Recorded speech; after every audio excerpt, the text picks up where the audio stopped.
네, 반갑습니다. 3월 17일 일요일입니다. 날씨가 약간 꾸리꾸리한 것 같은 느낌이에요. 네, 봄에는 원래 날씨가 그렇죠. 네. 자, 그래서 오늘은 어쨌든, 네, 시총 상위 종목, 밸류업 종목들 좀 알아보려고 합니다. 근데 시총 상위만 알려드릴 게 아니고요. 밸류업 프로그램에서 또 중요한 것들이 있잖아요. 중소형주들. 이런 것들도 같이 좀 알아볼 생각이니까요. 오늘 방송들 잘 시청해 주시고요. 잘 참고해 보시면 좋겠습니다. 이 밸류업 프로그램 같은 경우는 뭐 말씀드렸었지만은 길게 보셔야 되는 부분이 있어요. 5월달까지는 정책이 살아 있습니다. 그러니까 그 정도까지는 계속 보셔야 되고요. 뭐 일본처럼 만약에 된다 그런다면 상당히 기대감을 모을 수 있는 부분입니다. 열심히 또 이제 외국인 매수를 끌어당길 수 있는 하나의 프로젝트가 되기 때문에 한국 증시를 살릴 수 있는 중요한 정책이라고 보시면 됩니다. 그래서 이 수에 어떤 것들이 나올 수 있는지 한번 알아보도록 하죠. 자, 그러면 차트를 바로 넘어가서 보도록 하겠습니다. 자, 이제 가장 처음 먼저 볼 만한 부분은 삼성물산이에요. 삼성물산. 금요일날 많이 빠졌죠. 금요일날 많이 빠졌는데, 저는 이런 거는 건강한 조정일 것 같다 생각돼요. 물론 추가적으로 더 빠질 수 있는 상황은 있습니다. 네, 분위기가 조금 나빠진다거나 아니면은 조금 경계심을 가져야 되겠다. 일단은, 네, 새롭게 시작하는 한 주에는 FOMC가 들어있잖아요. 그럼 투자자들이 약간 경계심을 가지고 좀 지켜보자라는 느낌을 갈 수도 있거든요. 물론 FOMC 결과는 정해져 있어요. 근데 이 FOMC가 이제 금리를 동결하면서 점도표를 발생을 할 때 이 부분이 어떻게 될 것이냐가 더 중요한 역할을 할 거거든요. 그래서 매수세가 조금 뜸하는 상황이 벌어질 수 있어요. 왜냐면 이 밸류업 프로그램 관련한 종목군들이 이격도가 상당히 높은 편이거든요. 그러니까 단기 급등세를 많이 보였어요. 2월달에. 그래서 지금 횡보가 나가고 있거든요. 그러니까 약간 조정이 나타날 수 있다. 추가적으로 더 빠질 수도 있다는 모습이 나타날 수가 있는데 여기서 한 가지 생각할 것은 무엇이냐. 아래쪽 지지가 튼튼하다는 이야기입니다. 내릴 만한 포인트가 그렇게 많지가 않아요. 추가적으로 내려갈 수도 있지만 내려가는 하단에 대한 포인트가 그렇게 크지가 않다. 또 그리고 마찬가지 주가가 내려가게 되면 어떻게 되겠어요? 저평가 밸류업을 해줘야 되는데 주가가 내려가면 어떻게 돼요? 다시 저평가죠. 그럼 다시 매수가 들어가죠. 그러니까 이런 형태가 나타날 수밖에 없기 때문에 이격을 좁히고 가는 것은 지금 현재 이 밸류업 프로그램의 종목들 중에서 횡보하는 게 가장 확실하다라고 생각이 들어요. 그래서 주가 하락에 대한 포인트가 더 연결된다고 하더라도 그렇게까지 큰 폭의 하락을 계속 이어가기는 어려울 것 같다 생각됩니다. 그리고 아직 재료가 살아있기 때문에 더 진행될 수 있는 가능성이 높겠죠. 외국인들 매수 그동안 꾸준하게 들어온 거 생각해 보신다면 아직 네 멀었다라고 판단할 수 있을 것 같아요. 다만 이제 너무 올랐다는 인식이 좀 있기 때문에 부담감이 좀 있어요. 그러니까 조금 많이 생각해서 주가 많이 떨어진다면 여기 14만원에서 13만 5천원 구간 나타나는 요 61선 지지선까지는 밀릴 수 있겠죠. 자, 그러면 5일과 21선 데드크로스 그러면 아래쪽 지지선 14만 5천원 이렇게 잡혀지게 되면 여기서 또 횡보 이어가다가 다음번 반등 나갈 때 그러니까 지난 2024년 네, 1월달 보시면 데드크로스 이후에 들어와서 지지받고 다시 반등 나가는 그런 형태까지 거의 한 달 정도 걸리거든요. 그러니까 그런 흐름이 나타날 수가 있다는 얘기죠. 그러니까 지금 시점에서는 바로 지지가 되더라도 주가가 크게 올라가기 어렵고요. 내려가더라도 하단으로 크게 내려가기 어렵습니다. 그럼 지금 현재 시점에서 그냥 홀딩 하시는 게 맞겠죠. 유지 잘 하시거나 없는 분들은 이제 하단 포인트를 잡아가지고요. 추가 하락이나 일어나게 된다면 관심 있게 보시면서 매수를 또 들어가셔도 되는데 지금 상태에서 매수를 확 들어가기엔 조금 애매할 것 같거든요. 그래서 지지선 때 근처에 온다라면 한번 생각해 보시고요. 지지가 되고 다시 돌아서서 나갈 때 골드크로스 발생되면 그럴 때 접근하시는 것이 유리하다는 것을 드릴 수 있겠습니다. 그래서 매수는 조금 기다려서 조금 더 지켜보고 대응하시고요. 가지고 계신 분들은 그냥 뭐 놔두세요. 네, 홀딩 하시면 됩니다. 조금 더 내리면 어떻습니까? 다시 더 올라가면 되는 거잖아요. 그죠? 보통은 이런 추세가 나오는 것들은 더 많이 상승하는 경우들이 많기 때문에 네, 이번 주가 하락에 대한 부분들은 크게 걱정하지 않으셔도 될 것 같다 판단 들어요. 네. 자, KB금융 볼게요. 그 다음은 KB금융인데, 은행주 섹터가 지금, 배당락을 지났음에도 불구하고 잘 가고 있단 말이죠. 그 다음에 이제 분기배당 배당 또 나와요. 이게 지금 더블 배당이라고 해가지고 이번 3월 말까지 또 보유해서 1분기 배당까지 같이 받아먹겠다 이런 식의 이 기대감이 좀 있었거든요. 근데 지금 금리 인하 기대감이 뒤로 후퇴하는 것은 은행주들에겐 좋은 소식이죠. 여기다가 또 밸류업 프로그램 해가지고 또 치고 올라가는 모습이 있죠. 배당 또 받을 수 있죠. 그러니까 얘는 지금 뭐예요? 별이 한 5개는 붙을 수 있는 그런 부분이 되는 거죠. 그러니까 은행주들 대부분이 그런 겁니다. 신한지주 같은 경우도 지난 목요일날 신고가 나오고 그런 모습이 있었던 것이 다 그런 모습이라고 보시면 됩니다. 그래서 지금 이것도 마찬가지예요. 추세가 상승 흐름 계속 이어가고 있는데 좀 들어올 수 있거든요.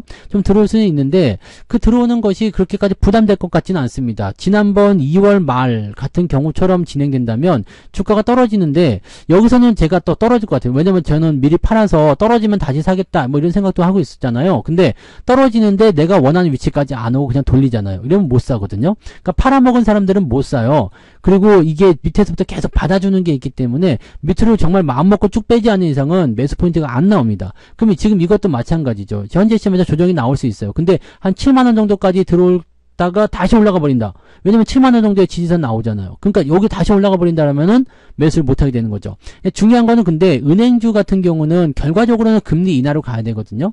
그러니까 이 시기적인 부분들이 뒤로 밀려났다 해가지고 아직 살아있는 거지만 금리 인하가 나오면 좀 애매해질 수도 있어요. 그리고 이번에 홍콩발 ELS 거기에 대한 손해배상 물론 굉장히 얼마 안 될 거다 여기 나오지만 정부 차원에서 만약에 강제 집행을 시켜버린다. 그렇게 40%까지 손해보상을 할 수도 있대요. 그러면은 제법 많은 물량이 많은 돈이 사용이 되기 때문에 수익성이 악화될 수 있다는 얘기도 있었잖아요. 그러니까 그런 것들을 참고해 본다면 과연 여기서 얼마나 더 올라갈 수 있을까라는 의문점은 좀 듭니다. 그러니까 같은 밸류업이긴 한데 다른 뭐 지주사나 이런 것들과는 조금 다르게요. 은행주들은 호재도 있지만 악재도 있어요. 그리고 그 악재가 뒤로 조금 밀려나서 그것이 호재가 된 상황이기 때문에 조금은 애매하지 않나 생각합니다. 그래서 저는 은행이나 보험주들 같은 경우 요즘에 많이 올라오긴 했습니다만 올라갈 때 저는 다 팔았어요. 다 팔았고 현재는 안 가지고 있거든요. 근데 팔고 나서 더 올라가니까 이제 배가 조금 아프다 이렇게 생각할 수 있겠지만 뭐 그렇게 아쉽지는 않습니다. 왜냐면 제가 보는 전략대로 제가 보는 전망대로 해서 진행을 한 거기 때문에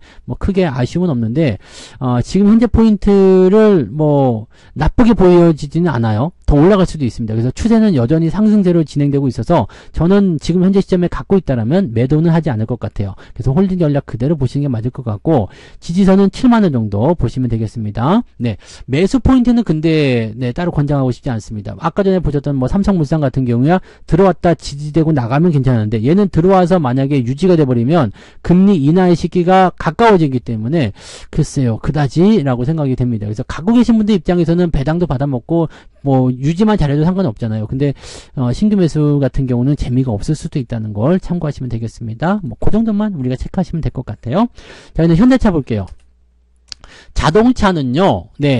이거는 떨어지면 더 사면 됩니다. 근데 여기서 항상 두 가지가 있잖아요. 뭐가 있어요? 자, 조정이 나올 때 앞으로 아래쪽으로 조정이 나올 것 같다 싶을 때 팔았다가 다시 사는 거, 그 다음에 유지하고 다시 가는 거. 여기서 그냥 요 두 가지 부분이 있는데, 자, 지금 저는 자동차에 대해서는 매도하지 않습니다. 왜냐면 요거는 지금 저평가, 저 PBR 종목, 밸류 프로그램에 들어가 있는 종목 중에 하나예요.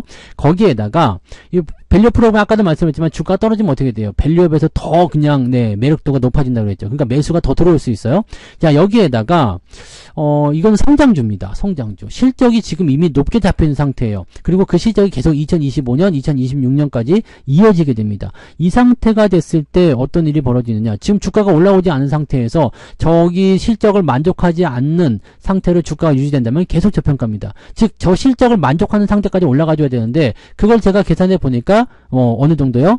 한 30만원대 한 초중반까지는 올라가야 되더라 이 얘기죠. 그러니까 아직 멀었다는 얘기입니다. 연초 시점에서는 제가 한 50% 정도 얘기해드렸죠. 전고점 때까지 해서 그 정도 올라왔어요. 지금 전고점 때 올라왔는데 거기까지가 중요한 게 아니에요. 아직까지도 그 실적에 대한 부분들을 만족시키지 못하는 그런 어떤 게 나타나고 있다는 얘기죠. 그래서 지금 상황에서 본다면은 지금 시총 51조 너무 싸다고 생각됩니다. 그래서 저는요 이렇게 생각하면 좀 편할 것 같아요. 어차피 더 올라갈 수 있다라고 생각한다면 그냥 횡보해서 올라가면 그냥 그것도 좋은 거고요. 만약 주가 떨어진다? 그러면 이 조정 감안하고 계속 들고 있다가 여기서 내려오면 더 사버리겠다. 이렇게 생각하고 있거든요. 그러니까 여러분들은 뭐 각자 판단이 좀 다를 수도 있겠습니다만 지금 수급 들어오는 부분이라든지 그 다음에 이 기업의 성장성이라든지 실적, 기대감, 그 다음에 뭐 추세, 그 다음에 뭐 밸류 프로그램, 수혜 이런 것들 생각하면 매도를 해야 될 이유가 전혀 없어요. 떨어지면 더 사는 게 정답일 것 같거든요. 그래서 지금 저는 매도하지 말고 그냥 홀딩 하시는 게 좋지 않을까 생각합니다. 만약에 이게 종목이 요 밑에까지 내가 원하는 가격에 내려오지 않으면 그냥 바로 올라가는 거예요. 그러면 어설프게 매도해가지고 이렇게 떨어지면 다시 사야지 하게 되면은 못 삽니다. 기아차가 지금 그런 식이잖아요. 기아차는 어차피 비중이 적었기 때문에 매도하고 나서도 뭐 큰 데미지는 없지만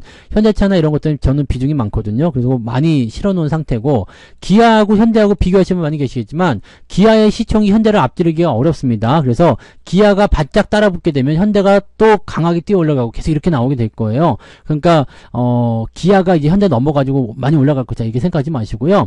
기아가 따라붙는 만큼 현대가 같이 올라간다 생각하시면 됩니다. 그래서 기아 좋게 보신 분들은 현대도 좋게 보셔야 되는 거예요. 아시겠죠? 네. 그래서 그런 식으로 보시면 되고 그냥 유지 잘 하시면 될 것 같아요. 별다른 문제 없죠? 배당 많이 주고 뭐 저가에 사놔가지고 실적 수익도 어느 정도 깔아놓은 상태라서 별 문제 없잖아요. 여러분 다 19만원 밑에서 샀잖아요. 네. 그 수익률 아직 빵빵하리라 생각합니다. 그래서 유지만 잘 하시면 될 것 같아 보입니다. 자동차도 성장 개념이 있기 때문에 적어도 1년 정도는 네, 쭉 보셔도 될 것 같아요. 그리고 밸류업에 대한 부분들이 얼만큼 더 강하게 들어오는지는 아직은 미지수지만 그런 부분들이 이제 본격화되고 구체화되기 시작하면 이쪽에도 분명히 수혜가 되는 데다가 성장주 개념까지 같이 들어가면 더 좋은 일이 생길 겁니다. 현재 시점은 아래쪽 지지 굉장히 강하게 있기 때문에 굳이 여기서 반응하실 거 없습니다. 갖고 계신 분들 홀딩이고요. 매수는 조금 껄끄러워요. 매수는 오히려 주가가 신규 매수 들어가실 분들 주가 좀 떨어진 다음에 들어오시는 게 더 유리할 수 있고요. 아니면은 횡보 조정이 좀 더 진행돼서 이격이 더 좁혀지면 그럴 때 매수를 생각해 보시는 게 유리할 수 있습니다. 이 부분 참고하시고요. 네. 자, 그 다음 종목은 KC입니다. 이제부터는 중소형주예요. 이 KC는 어떤 종목이냐? 저평가죠. 지금 저 PBR입니다. 0.37이고요. 퍼는 3.68. 실적 잘 나온다는 거죠. 유보율은 11,200%. 와, 죽이네요. 부채 비율은 23%. 이런 기업은 진짜 노다지 아닙니까? 노다지 같은 기업인데, 여러분들 그 KC텍 아시죠? KC텍. 지난번에 월급 종목 있었던 거 많이 올랐잖아요. 이 KC텍이 이 KC에서 나온 겁니다. 네, KC에서 KC텍이 이제 인적 분할해 가지고 나온 거예요. 그래서 요 부분이 있어요. 그래서 KC텍의 이 최대주를 보면은 KC가 약 30% 정도의 지분을 가지고 있어요. 아무튼 그런 부분이 있고요. 그렇다 보니까 이제는 뭐 그런 쪽 반도체 디스플레이 뭐 이런 쪽 분할해서 신설했지만 지분을 갖고 있으니까 수혜가 되는 거고요. 또 이 종목은 약간 지주사 개념으로 들어가 버렸기 때문에 기대감이 생기는 거죠. 그러니까 저평가이면서도 네, 이 밸류 프로그램에 수혜가 될 수 있는 종목이 된다. 최근에 주가가 내려와가지고 아주 괜찮은 것 같아요. 지금 19,000원대까지 내려왔는데 이 19,000원, 2만원 아래쪽 공략은 나쁘지 않아 보이거든요. 그러니까 그동안 외국인 매수 들어온 거 보세요. 저 2023년도 초반부터 들어왔는데요. 2023년도 초반부터 들어온 이 외국인 매수세가요. 지금까지 계속 유지되고 있습니다. 근데 2023년 초반부터 시작해가지고 이때 가격이 얼마였어요? 17,500원입니다. 근데 지금 2만원이거든요. 올라온 게 없어요. 올라온 게 없습니다. 많이 올라가봤자 지금 17,000원대가 한 20%? 20% 안 되네요. 10몇 프로 올랐네요.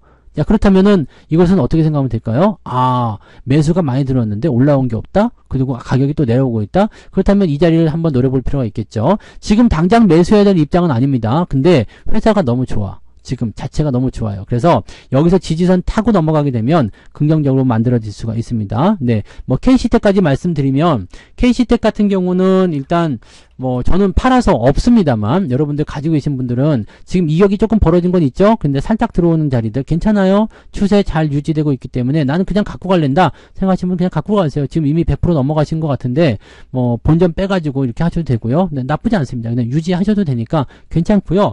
KC는 어떻게 해요? 지금 여기서 이제 2만원대 시점으로 해서 돌리고 넘어간다라면 그 시점에선 관심을 좀 가지셔도 됩니다. 근데 얘 자체로서 뭔가를 한다라는 부분보다는 네, 그냥 이 저평가에 대한 그런 부분들을 체크하시는 게 맞아요. 그래서 2만원 아래쪽 공략은 괜찮아 보인다. 가지고 계신 분들은 홀딩한다. 그 다음에 지금은 데드크로스 나왔기 때문에 시간은 조금 필요하다라는 쪽으로 생각하시면 되겠습니다. 그래서 이쪽 관심 있게 보시고요. 요거 업종은 반도체 쪽으로 되어 있죠. 네, 그래서 뭐 반도체 관련 장비 이렇게 되어 있기 때문에 네, 긍정적으로 그냥 보셔도 됩니다. 네, 여유 있게 살펴보시고 저평가에다가 주도 업종군에 속해 있는 그런 쪽으로, 물론 주도를 하는 종목은 아닙니다만 그쪽에 속해서 수혜를 받을 수 있는 그런 쪽으로 생각하셔도 됩니다. 긍정적으로 보셔도 될 것 같아요. 자, 그다음에 S&T 모티브 볼게요. 네, S&T 모티브도 너무 좋은 기업이죠. 왜냐하면 저평가 이 밸류업 프로그램에 나타난 부분이고요. 이건 자동차 부품입니다. 친환경 모터, 계기판, 샤시, 에어백 이런 핵심 부품 이거 있고요. 약간의 방산도 있습니다. 소총, 권총, 기관총. 근데 방산 쪽으로는 약간 애매한 부분이 좀 있어요. 이거는 이제 전쟁에 대한 그런 포인트인데 소총, 전총, 뭐 권총, 기관총 이거를 사실 수출을 한다는 것은 조금 애매한 부분일 것 같긴 하거든요. 근데 자동차 부품이 일단은 네, 주라고 좀 보시면 되겠고요. 아무튼 방산주입니다.